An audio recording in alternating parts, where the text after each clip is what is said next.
नमस्कार दर्शक बंधु माधव पवित्रवाणी राशिफल कार्यक्रम में आपण मानक स्वागत। आज आम जाना टेरो कार्ड माध्यम मेष राशि विषय एवं मे मसरे मेष राशि व्यक्ति से भाग्य केमिति कटिब तांकर मासक समय किपरि रहिबो तांकर स्थिति गति अवस्थिति। प्रिय दर्शक बंधु मु कार्ड माध्यम एकादश इंद्रियर एकादशटी कार्ड मु बाहर करी। एकादश तत्व माध्यम मु संक्षेप किछि आपण मानकु कहबी। मोर प्रिय मेषराशि व्यक्ति माने आपण माने आपणकर कौन समय चली आपणकर लाइफ रे किपरि कौन घटिबो आपणकर जन्म रे कौन घटिथिला एमिति कि सबुतरु अल्प बहुत कि मु आपनको संक्षेप रे कहबी। आपण माने निश्चित भाव में सुनिबा। देखिबा कौन आसुची मे मास मेष राशि व्यक्तिंकर वर्तमान स्थिति।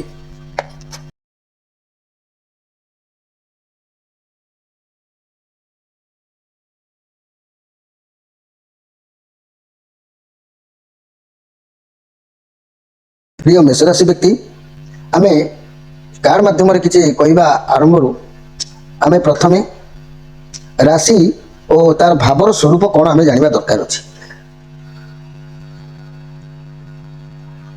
प्रिय मेष राशि व्यक्ति माने मध्यम उच्चता विशिष्ट शरीर आपणकर होता है। हृष्टपुष्ट नहले मध्यम सुंदर केश रेशम परि चिकन और कला होता है।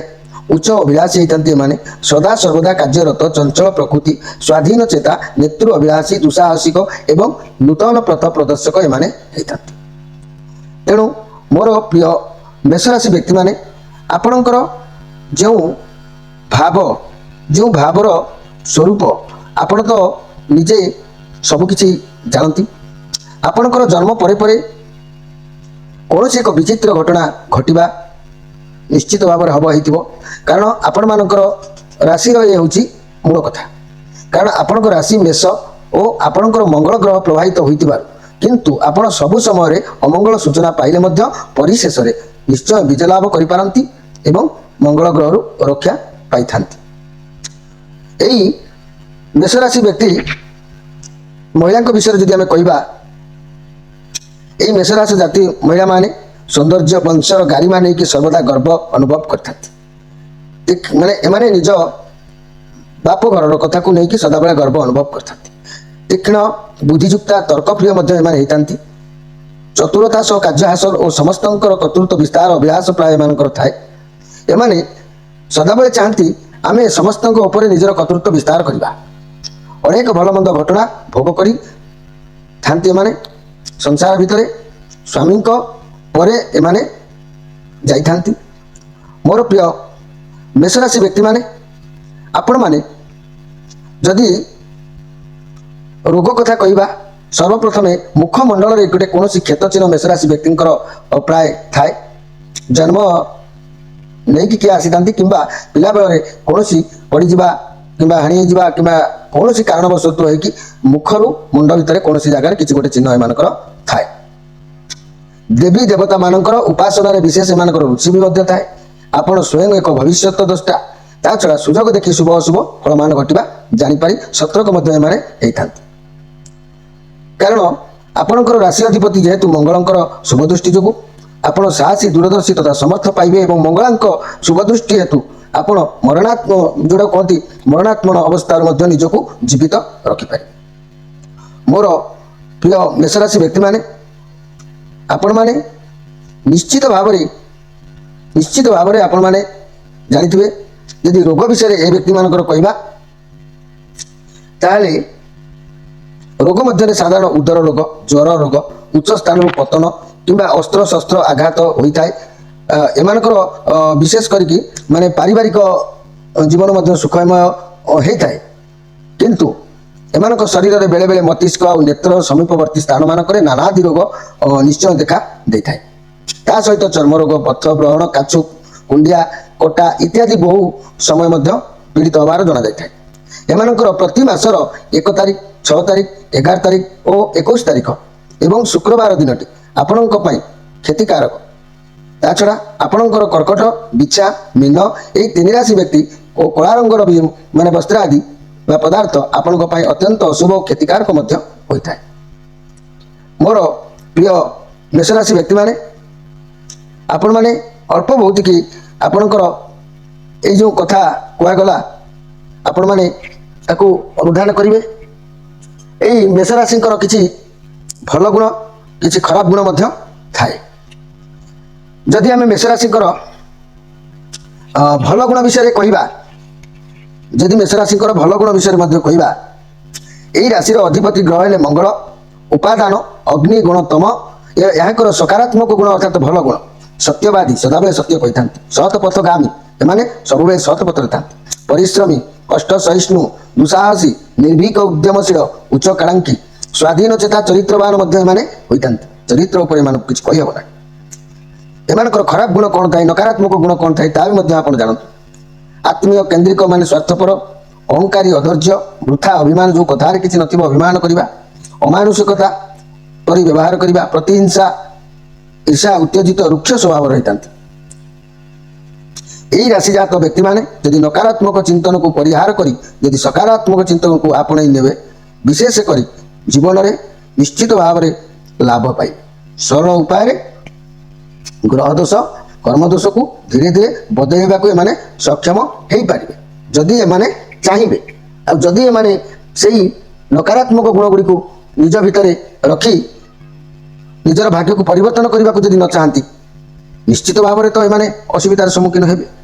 ତେବେ ମୋର ପ୍ରିୟ ମେଷରାଶି ବ୍ୟକ୍ତିମାନେ, ଆପଣମାନଙ୍କର କିଛି ଭଲ ଗୁଣ, ଖରାପ ଗୁଣ କହିଲି ଏବଂ ଆପଣମାନଙ୍କର ରାଶିର ଭାବର ସ୍ୱରୂପ ମଧ୍ୟ କହିଲି। ଏବଂ ଆପଣମାନଙ୍କର ବର୍ତ୍ତମାନ ଆମେ ଦେଖିବା ଯେ 3ଟି ନକ୍ଷତ୍ରରେ ଗଣା ହୋଇଛନ୍ତି ମେଷରାଶି ବ୍ୟକ୍ତି।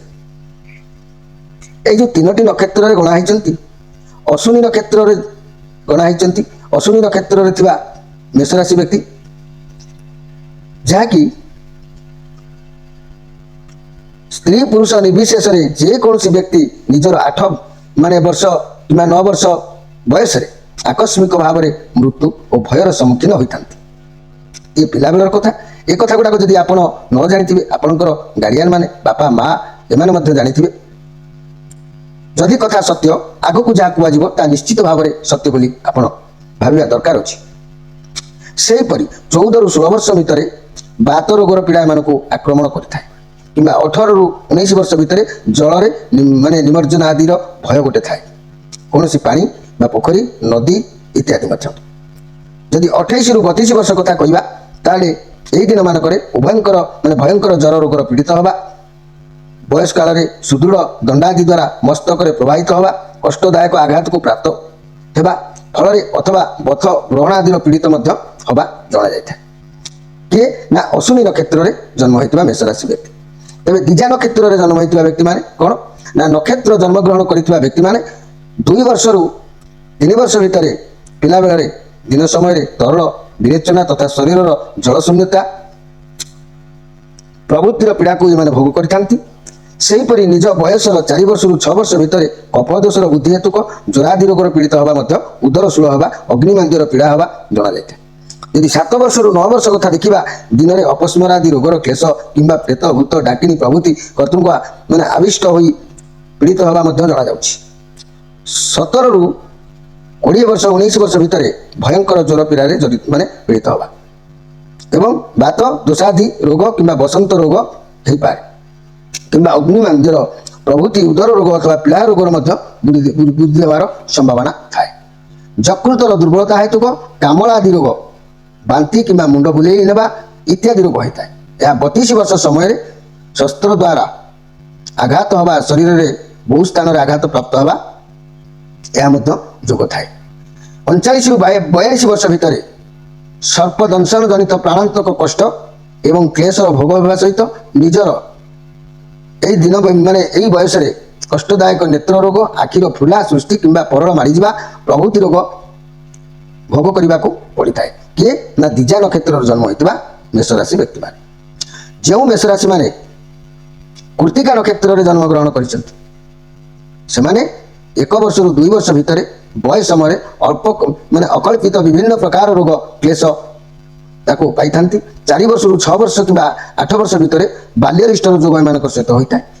ଏଠାରେ ବଜ୍ରପାତ ଆଦି ଦୈବ୍ୟ ବିପତ୍ତି କିମ୍ବା କୌଣସି ପ୍ରକାର ଆଘାତ ପ୍ରାପ୍ତିର ଭୟ ଅଥବା ଉଚ୍ଚ ସ୍ଥାନରୁ ପତନ ହେବା, ପୀଡ଼ିତ ହେବା କିମ୍ବା ବିଦ୍ୟୁତ ଶକ୍ତିର ଆଘାତ ପ୍ରାପ୍ତ ହୋଇ ଜୀବନ ସଙ୍କଟାପନ୍ନ ହେବା ମଧ୍ୟ ଜଣାଯାଇଥାଏ। ଏଇଟା କେତେ ବର୍ଷରେ? ନା 8ରୁ 12 ବର୍ଷ ଭିତରେ। ଏଇମାନଙ୍କ ସମୟରେ ବ୍ରଣ, କାଛୁ, କୁଣ୍ଡିଆ କିମ୍ବା ବସନ୍ତ ରୋଗ ପୀଡ଼ା ଦେଖା ଦେଇଥାଏ। 18ରୁ 28 ଭିତରେ ତ୍ରିଦୋଷ ବୃଦ୍ଧି ହେତୁକ ଭୟଙ୍କର ଜ୍ୱର ପୀଡ଼ା କିମ୍ବା ସର୍ପଦଂଶନ ଭୟର ସୃଷ୍ଟି ଅଥବା ବିଷ ପ୍ରୟାଗ ଆଦିର କରାଳ ଭୟ ଏବଂ ନିଜର ଦିନର ବୟସ ସମୟରେ ଅସାବଧାନ ହେତୁକ କିମ୍ବା ପୁର ଶତ୍ରୁ କତୃକ ଆଘାତ ପ୍ରାପ୍ତ ହେବା ମଧ୍ୟ ଜଣାଯାଇଥାଏ। ଏସବୁ ହେଉଛି କହିବାର କଥା ହେଉଛି ଏସବୁ ହେଉଛି ଭଗବାନଙ୍କର ଇଚ୍ଛା। ଭଗବାନ ଯେତେବେଳେ ସୃଷ୍ଟି କରିଥାନ୍ତି ସେ ଏ ସୃଷ୍ଟିକି ଯେତେବେଳେ ଆମକୁ ପଠାଇଥାନ୍ତି ଆମ ସାଙ୍ଗରେ କ'ଣ ଏଠି କରିବାକୁ ପଡ଼ିବ, କ'ଣ ଘଟଣା ଘଟିବ, କ'ଣ ଦୁର୍ଘଟଣା ହେବ, ସବୁଗୁଡ଼ାକ ସେ ପରିଚାଳନା କରିଦେଇଛନ୍ତି। ଆମେ କେବଳ ଏଠି ଆସିକି ପହଞ୍ଚିଲେ ଆମ ଉପରେ କାମ ଆରମ୍ଭ ହେଇଯିବ। ଏହା କାହିଁକି ଆମେ ସତ୍ୟତା ବୋଲିକି ଭାବିବା? ଏହା କରାଉ ଅଛି ସେଇ ତା ବିନୁ ଅନ୍ୟ ଗତିରେ। ଏହା କାହିଁକି ସତ୍ୟ ଭାବିବା? ଗୋଟେ ଛୋଟିଆ ଉଦାହରଣ ମନେ କରନ୍ତୁ। ଆମେ ଗୋଟିଏ ଫିଲ୍ମ କିମ୍ବା ଗୋଟେ ନାଟକ ଖଣ୍ଡେ ଦେଖୁଛନ୍ତି ଟିଭିରେ, ଆଇଦର ଫିଲ୍ମ ହଲ୍ ଦେଖୁଛନ୍ତି। ଏଇ ଦେଖିବା ଭିତରେ ଯେଉଁ ନାଟକଟି କ'ଣ ତାର ବିଷୟବସ୍ତୁ ରହିଛି ବା ଫିଲ୍ମଟି କ'ଣ ତାର ବିଷୟବସ୍ତୁ ରହିଛି ଆମେ କିନ୍ତୁ ଜାଣିନାହାନ୍ତି, ଆମକୁ ଅବଗତ ନାହିଁ। ଆମେ ଦେଖିଲେ ପ୍ରଥମରୁ ଶେଷ ପର୍ଯ୍ୟନ୍ତ ତାକୁ ଆମେ ଜାଣିପାରିବା। କିନ୍ତୁ ଯିଏ ଲେଖିଛନ୍ତି, ଯିଏ ନିର୍ଦ୍ଦେଶନା ଦେଇଛନ୍ତି, ସିଏ ନିଶ୍ଚିତ ଭାବରେ ଏ ଷ୍ଟୋରିଟି କ'ଣ ଅଛି ସେ ଜାଣିଛନ୍ତି। କାରଣ ସେ ଲେଖକ ଲେଖି ଦେଇଛନ୍ତି କାହାଣୀ ଏଇଆ, ଏତିକି ଜଣ ଅଭିନୟ କରୁଥିବା ବ୍ୟକ୍ତିଙ୍କର ଅଭିନୟ ଏଇଆ, ତାଙ୍କର ଘଟଣା ଏଇଆ, ଦୁର୍ଘଟଣା ଏଇଆ, ଭଲ ଏଇଆ, ମନ୍ଦ ବି ଏଇଆ।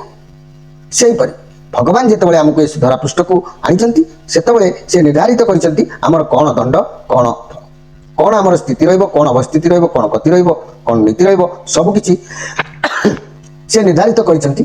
ତାଙ୍କ ଉଦ୍ଦେଶ୍ୟରେ ସବୁ ଚାଲିଛି। ତାଙ୍କ ବିନା ଉଦ୍ଦେଶ୍ୟରେ ଗଛରୁ ପତ୍ରଟିଏ ବି କଅଁଳିବା ସମ୍ଭବ ନୁହଁ। ତେଣୁ ମୋ କହିବା କଥା, ଯେଉଁମାନେ ଈଶ୍ୱରକୁ ଜାଣନ୍ତି, ଯେଉଁମାନେ ନ୍ୟାୟ ଧର୍ମ ପାଳନ କରିଥାନ୍ତି, ସତଗାମୀ ହେଇଥାନ୍ତି, ସତ ପଥରେ ଯାଇଥାନ୍ତି, ଯେତେ ବଡ଼ ବିଚିତ୍ର ଗ୍ରହ ହେଲେ ବି ସେ ଏତେ ବଡ଼ ଆକାରରୁ ଛୋଟିଆଟି ହେଇଯାଇଥାଏ, ତାଳରୁ ତିଳ ଆକାର ହେଇଯାଇଥାଏ। ତେଣୁ ଆମେ ଆମ ଲାଇଫରେ ଭଗବାନ ଯାହା ନିର୍ଦ୍ଧାରିତ କରି ପଠାଇଛନ୍ତି, ଯଦି ଆମ ଲାଇଫରେ ଆମେ ଧର୍ମ ବଳ ରଖିବା, ନ୍ୟାୟ ସତ୍ୟ ଜଗିକି ରଖିବା, ତାହେଲେ ସେ ଏତେ ବଡ଼ଟିଏ ଥିଲେ ମଧ୍ୟ ଭଗବାନ ତାକୁ ପ୍ରମାଣ କରିଛନ୍ତି ତାର ପ୍ରତିକାର ସ୍ୱରୂପ ଛୋଟିଆଟିଏ ସବୁ ରିଷ୍ଟ ଖଣ୍ଡନ ବି ହେଇଛି। ଆପଣମାନେ ଯଦି ଜାଣିବେନି, ଆପଣମାନଙ୍କୁ ମୁଁ ପ୍ରଥମ କହିଛି କ'ଣ ଆପଣଙ୍କର ଖରାପ ଗୁଣ, କ'ଣ ଭଲ ଗୁଣ, ସେ ଖରାପ ଗୁଣ ଯେଉଁଟା ସେଇଟାକୁ ଯଦି ଆପଣ ଟିକେ ସଂଶୋଧନ କରିଦେଉଛନ୍ତି ତାହେଲେ ଲାଇଫରେ କିଛି ବି ବିଘ୍ନ ଘଟିବା ସମ୍ଭବ ନୁହଁ। ଯେତେ ବିଘ୍ନ ଆସିଲେ ବି ସେସବୁ ତାଳରୁ ତିଳ ଆକାର ହୋଇ ଚାଲିଯିବ। ମୋର ପ୍ରିୟ ଦର୍ଶକ ବନ୍ଧୁ, ଆମେ ମିଥୁନ ରାଶିଙ୍କ ବିଷୟରେ ତ ବହୁତ କଥା କହିଲେଣି। ତେବେ ଏ ବର୍ଷର ଆୟବ୍ୟୟ ସ୍ଥିତି ଅନୁସାରେ ମେଷ ରାଶି ଆୟବ୍ୟୟ ସ୍ଥିତି ଅନୁସାରେ ଆପଣଙ୍କର କ'ଣ ହେବ? ଅଷ୍ଟୋତ୍ତରୀ ମତରେ, ନାକ୍ଷତ୍ରିକ ମତେ, ଯାହାକି ଆୟ 14 ଟଙ୍କା ରୋଜଗାର ହେଲାବେଳେ 4 ଟଙ୍କା ବ୍ୟୟ ହେବ, 10 ଟଙ୍କା ସ୍ଥିତି ରହିବ।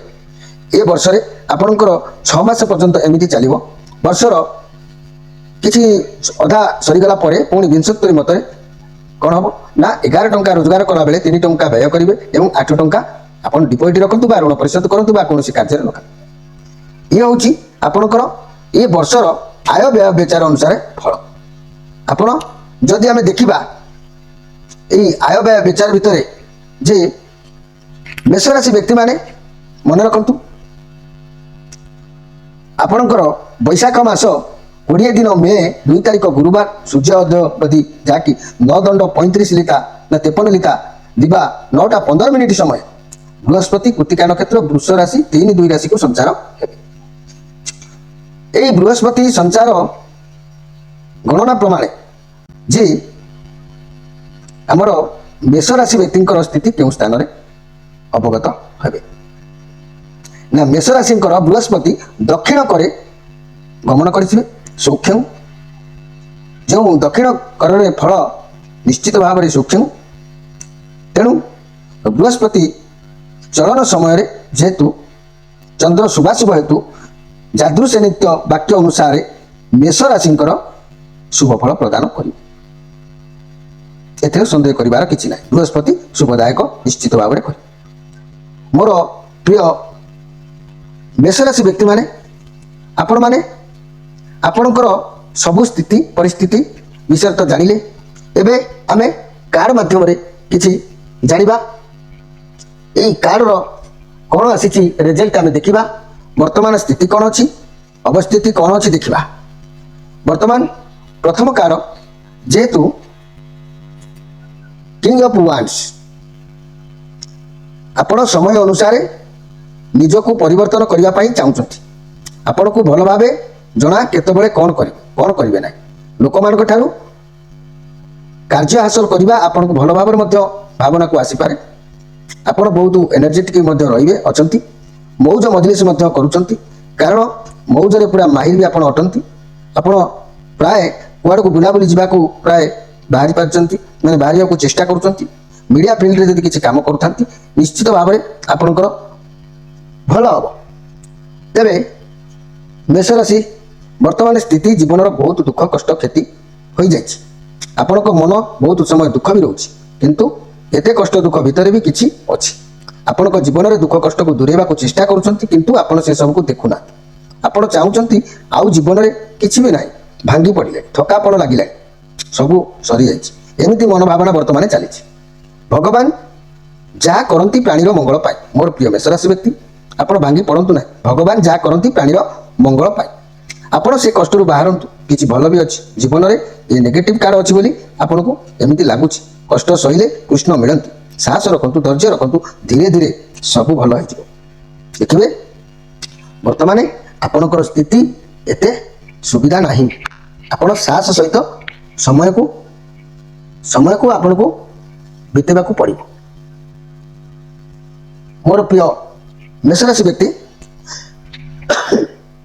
आमे जदि देखिबा परवर्ती कार्ड ए मासटा किपरि चलिबो ये तो वर्तमान स्थिति कथा जानिले ए मासटा केमिति कोन हबो से विषय टिके जानिबा प्रथम पेज आपणक भितरे कोनसी विचार को नहीं आपण निजे सहित निजे लड़ुचंती घर भितरे हेउ कि बाहर रो कोनसी लोकक कथा को नहीं हो आपणक विचार को बुझंतु धैर्य रखंतु आपण को बुझा पड़िबो जे आपण कोन करिबो कोन नाही आपण को जे जहाँ भी को आपण शांत रुहंतु मन रख जदि शांत रहिबे ताले आपण निजे जीवन रे आगु को निश्चित भाव में बढ़ी पारिबे एथिरे केही आपण को ब्रेक करि पारिबो नाही जेतु मोर प्रिय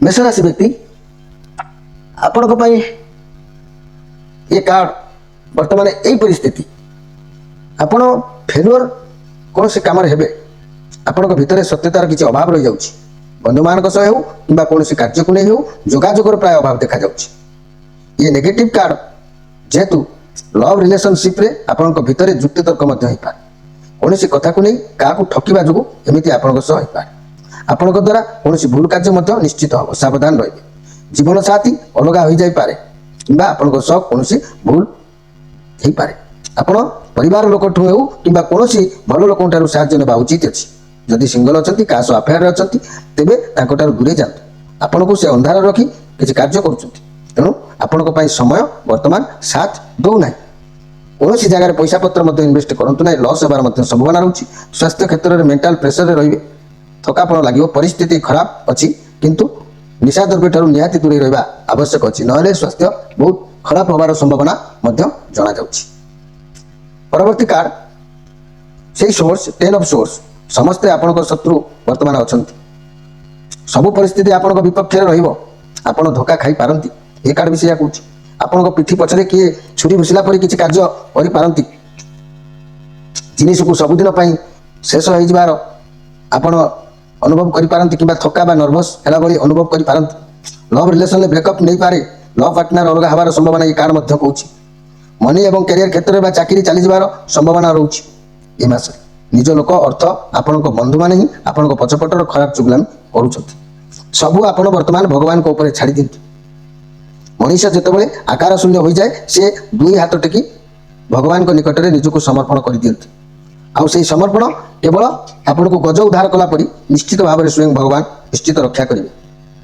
कौन क्षेत्र में धैर्य हरईदेले सर्वशांत हो जाती वर्तमान आपण जीवन में किसी ना कि शेष होगापी जाऊँगी वर्तमान पाई आपण को लगुच कि आपण जीवन में सबकि शेष हो गला किंतु जहाँ भी होची आपण भल पाई होची आपण भावतु कि जहाँ भी होची आपणकर भल पाई होची कहीं ना भगवान चाहूँगी भगवान इच्छा ही या वर्तमान किसी समाप्त हो सारी आउ किंतु आगो को जहाँ भी आसो आपण को भल हम हे तो ବର୍ତ୍ତମାନ ପାଇଁ ପରିସ୍ଥିତି ଆପଣଙ୍କ ସାଥରେ ନାହିଁ, କିନ୍ତୁ ଆଗକୁ ଯାହା ବି ହେବ ଆପଣଙ୍କର ମଙ୍ଗଳ ହେବ।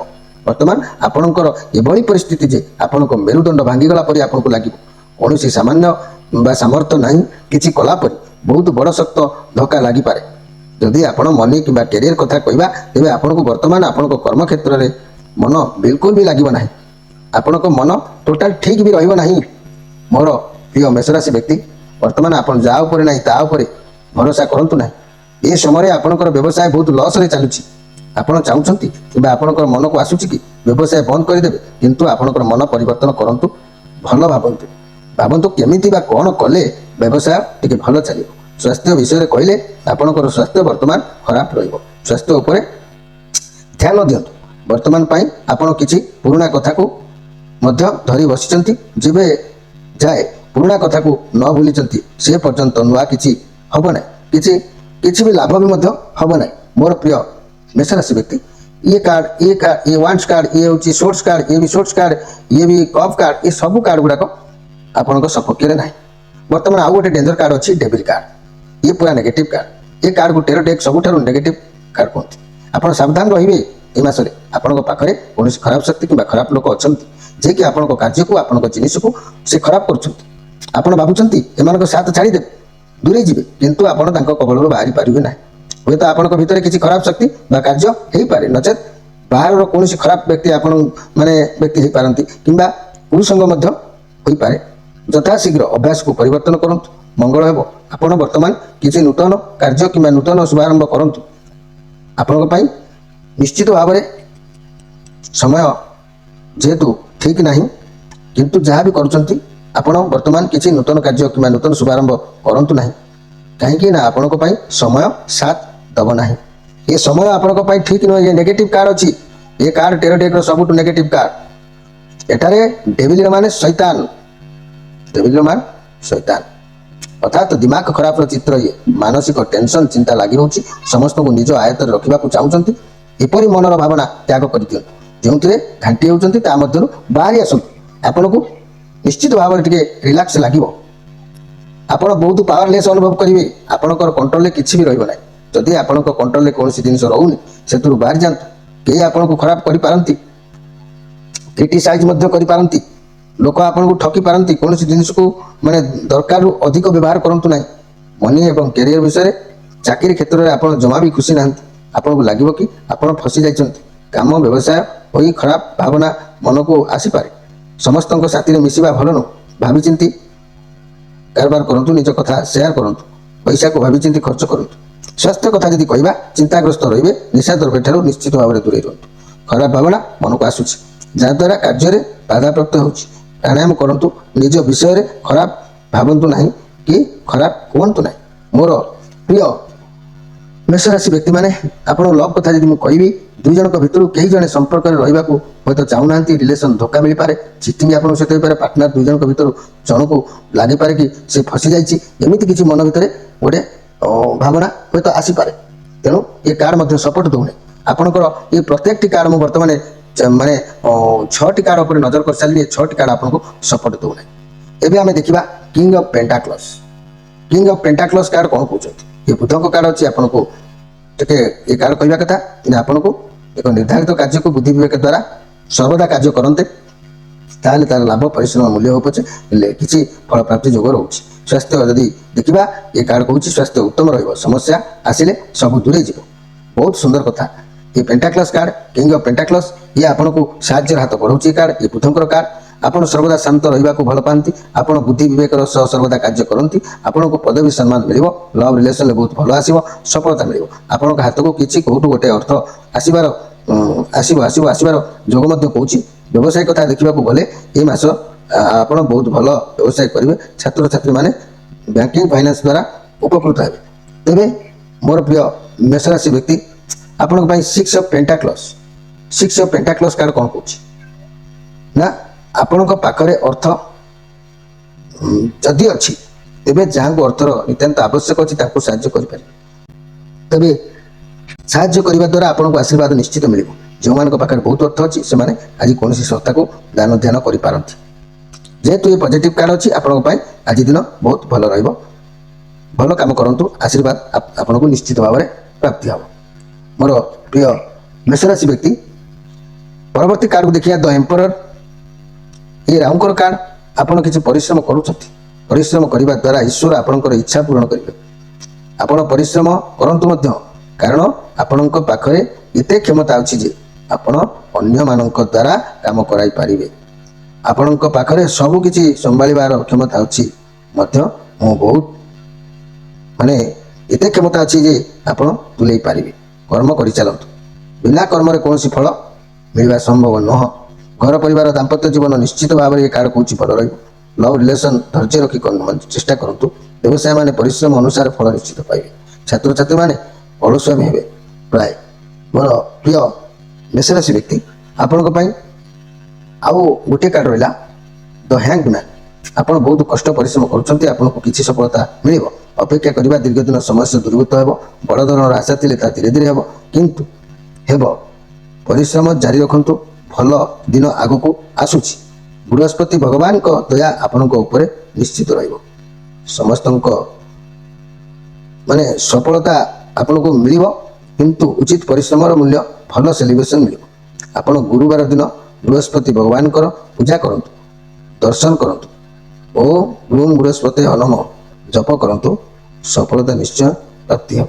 ମୋର ପ୍ରିୟ ମେଷରାଶି ବ୍ୟକ୍ତି, ଆପଣଙ୍କ ପାଇଁ ବହୁତ ଯେଉଁ କାର୍ଡ ଆସିଛି ବଡ଼ କମ୍ପିଟିସନ୍ କାର୍ଡ, ମଧ୍ୟମ ଧରଣ କାର୍ଡ। କାରଣ ଏଇ 2, 5, 6ଟି କାର୍ଡ ଆପଣଙ୍କୁ ରେଜଲ୍ଟ ଖରାପ କରୁଛି। ବର୍ତ୍ତମାନ 3, 4ଟି କାର୍ଡ ରେଜଲ୍ଟ ଆପଣଙ୍କୁ ମଧ୍ୟମ ଧରଣର ଫଳ ପ୍ରାପ୍ତ କରାଉଛି। ଆପଣ ବର୍ତ୍ତମାନ ପରିସ୍ଥିତିକୁ ନେଇ ବିଲକୁଲ ବି ଖୁସି ନାହାନ୍ତି। ଆପଣ ବାରମ୍ବାର ଭାବୁଛନ୍ତି କି ଚାକିରି ଛାଡ଼ିଦେବି, ବଦଳାଇ ଦେବି, ସାଲେରୀକୁ ନେଇ ଖୁସି ନାହାନ୍ତି। ଆପଣ ଯାହା ବି କରିବେ ତାର ଓଲଟା ଫଳ ଆପଣଙ୍କୁ ମିଳିବ। ଯେଉଁ ପଇସାକୁ ନେଇ ଆପଣ ବହୁତ ଅଧିକ ଟେନସନରେ ରହୁଛନ୍ତି, ଏତେ ଟେନସନ ନିଅନ୍ତୁ ନାହିଁ। ଆପଣଙ୍କ ପାଇଁ ଫାଇନାନ୍ସିଆଲ କଣ୍ଡିସନ ଏତେ ଖରାପ ନାହିଁ, କିନ୍ତୁ ଆପଣ ଅଧିକ ଟେନସନ ନେଉଛନ୍ତି। ଯଦି ସ୍ୱାସ୍ଥ୍ୟ ସମସ୍ୟା ଥିଲେ ଯେଉଁ ଚିକିତ୍ସା ଆପଣଙ୍କ ପାଇଁ ଭଲ ରହିବ ସେଇଭଳିଆ ଚିକିତ୍ସା ଆପଣ ନିଶ୍ଚିତ ଭାବରେ କରନ୍ତୁ।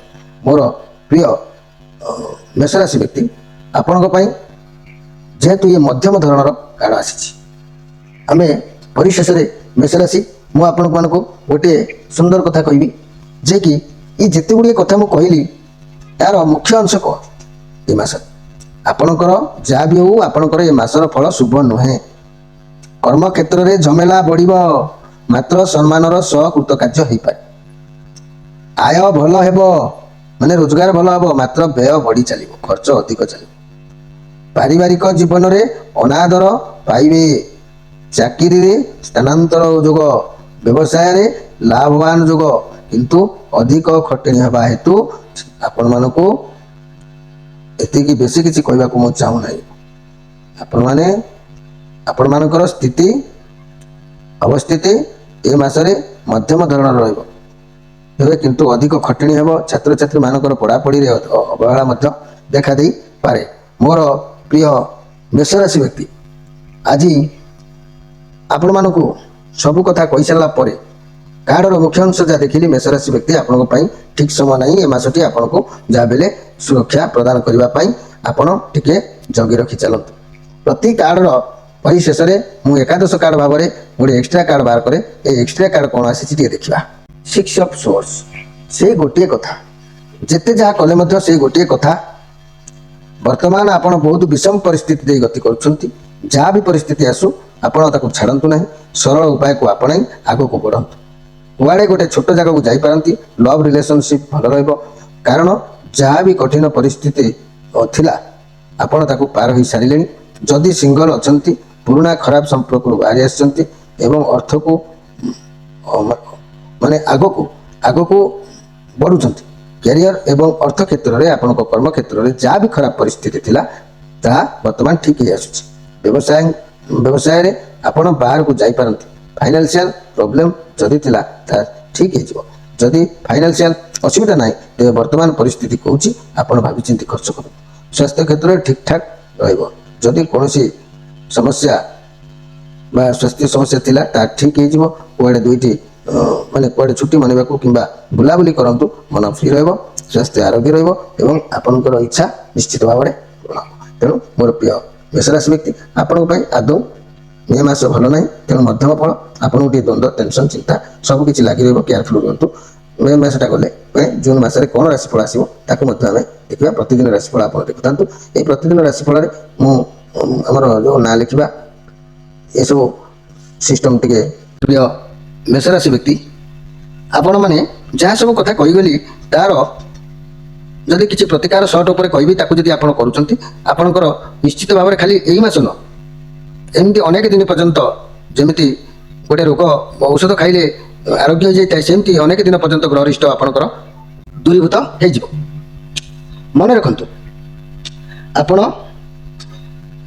ଏଇ ମଙ୍ଗଳଙ୍କର ଅନିଷ୍ଟ ଫଳ କାରଣରୁ ଯଦି କିଛି ଚିନି ନେଇ ବହି ଯାଉଥିବା ଜଳରେ ଭସେଇ ଦେଉଛନ୍ତି ଆପଣଙ୍କୁ ଶ୍ରେଷ୍ଠ ଫଳ ପ୍ରଦାନ କରିବେ। ଯଦି ଚିନି ଓ ଅଟାରେ ତିଆରି କରି ରୁଟି ଗରିବମାନଙ୍କୁ କାହାକୁ ଖାଇବାକୁ ଦେଉଛନ୍ତି ଆପଣଙ୍କର ସମସ୍ୟାର ସମାଧାନ। ଯବଧାନକୁ କ୍ଷୀରରେ ଧୋଇ ବହି ଯାଉଥିବା ଜଳରେ ଯଦି ଭସେଇ ଦେଉଛନ୍ତି ତାହେଲେ ନିଶ୍ଚିତ ଭାବରେ ଗ୍ରହରିଷ୍ଟ ଆପଣଙ୍କର ଖଣ୍ଡନ। କଞ୍ଚା କ୍ଷୀର ନେଇ ସ୍ନାନ ପରେ ବରଗଛ ମୂଳରେ ଢାଳି ସେହି ଓଦା ମାଟିକୁ ମଥାରେ ପ୍ରତି ମଙ୍ଗଳବାର ଲଗାଇବ ଯଦି ପେଟ ରୋଗ ଆପଣଙ୍କର ଯଦି ଥାଏ ତାହା ମଧ୍ୟ ଦୂରୀଭୂତ ହେବ। ଯଦି କୌଣସି ରୋଗ ବଦଳରେ ସନ୍ତାନ ସ୍ତ୍ରୀ ଓ ଆୟୁ ପ୍ରତି ଭୟ ରହୁଛି ତେବେ ଗୋଟିଏ ପାତ୍ରରେ କିଛି ମହୁ ନେଇ ଉକ୍ତ ଘୋଡ଼ାକୁ ଶ୍ମଶାନରେ ନେଇ ପୋତି ଦିଅନ୍ତୁ, ଦେଖିବେ ଆପଣଙ୍କର ସମସ୍ୟା ଦୂରୀଭୂତ ହୋଇଯିବ। ଯଦି ଦୀର୍ଘଦିନ ରୋଗ ଲାଗି ରହୁଛି ତେବେ ମୃଗ ଚର୍ମ ବ୍ୟବହାର କରନ୍ତୁ। ଦକ୍ଷିଣ ଦ୍ୱାରରେ ଗୋଟିଏ ଘୋଡ଼ା ନାଲ ଟାଙ୍ଗନ୍ତୁ, ନିଶ୍ଚିତ ଭାବରେ ଆପଣଙ୍କର ମଙ୍ଗଳ ହେବ। ଏହି ମଙ୍ଗଳ ଗ୍ରହ ଯେହେତୁ ଆପଣଙ୍କର ରାଶିର ଅଧିପତି, ଆପଣମାନେ ନିଶ୍ଚିତ ଭାବରେ ବିଶେଷ କିଛି ନହେଲେ ମଧ୍ୟ ଅଳ୍ପ ବହୁତିକେ କିଛିଟା ଏଇ ସର୍ଟ ଉପାୟ କରନ୍ତୁ, ଆପଣଙ୍କୁ ସଫଳତା ନିଶ୍ଚିତ ପ୍ରାପ୍ତି ହେବ। ଏବଂ ମୋର ପ୍ରିୟ ମେଷରାଶି ବ୍ୟକ୍ତିମାନେ ଗୁରୁଜନମାନଙ୍କର ସନ୍ଧ୍ୟାବେଳେ ତାଙ୍କ ପାଦ ସ୍ପର୍ଶ କରି ପ୍ରଣାମ କରନ୍ତୁ। ଆଶୀର୍ବାଦ ପ୍ରାପ୍ତ ହେଲେ ଆପଣଙ୍କର ମଧ୍ୟ ଯେଉଁ ପରିସ୍ଥିତି ଏ କାର୍ଡ଼ କହୁଛି ତାର ପରିବର୍ତ୍ତନ ହେବ। ପ୍ରତିଦିନ ଆପଣ ଶିବ ମନ୍ଦିର ଯାଇକି ଶିବ ଦର୍ଶନ କରନ୍ତୁ, ସୋମବାର ବ୍ରତ ପାଳନ କରନ୍ତୁ, ଆପଣଙ୍କର ନିଶ୍ଚିତ ହେବ। ମଙ୍ଗଳବାର ଦିନ ମା ମଙ୍ଗଳାଙ୍କର ପାଇଁ ଆପଣଙ୍କର କେହି ବ୍ୟକ୍ତି ଦାଣ୍ଡରେ ଗୋମୟରେ ଲିପି ଦେଇ ଧୂପ ଲଗାଇ ପଣା ଟିକେ ଢାଳନ୍ତୁ, ନାଲି ମନ୍ଦାର ଫୁଲ ରଖି ଢାଳନ୍ତୁ, ଆପଣଙ୍କର ଦେଖିବେ ସବୁ କିଛି ପରିବର୍ତ୍ତନ ହେଇଯିବ। ପ୍ରିୟ ମେଷରାଶି ବ୍ୟକ୍ତି, ଅଧିକ କିଛି କହିହେବନି ଯେହେତୁ ସମୟ ଅଧିକ ହେଇଗଲାଣି। ମୁଁ ରହୁଛି, ପୁଣି ନିଶ୍ଚିତ ଭେଟ ହେବ ଆଉ ଏକ ସୁନ୍ଦର ଭିଡ଼ିଓରେ। ନମସ୍କାର।